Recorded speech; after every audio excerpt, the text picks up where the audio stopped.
Welcome to Media in Minutes, where I talk you through important concepts in media and communication.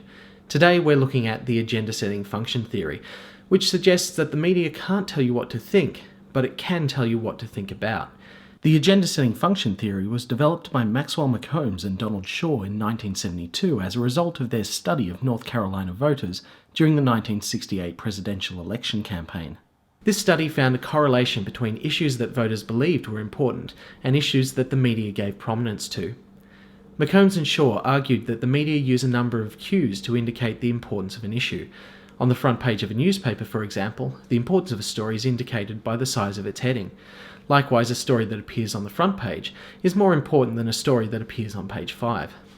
According to this theory, the media has the power to focus public discussion on particular issues.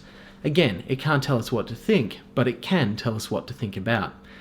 In 1998, McCombs increased the scope of this theory to include a phenomenon called framing. He argued that in addition to telling us what to think about, the media can also tell us how to think about a story.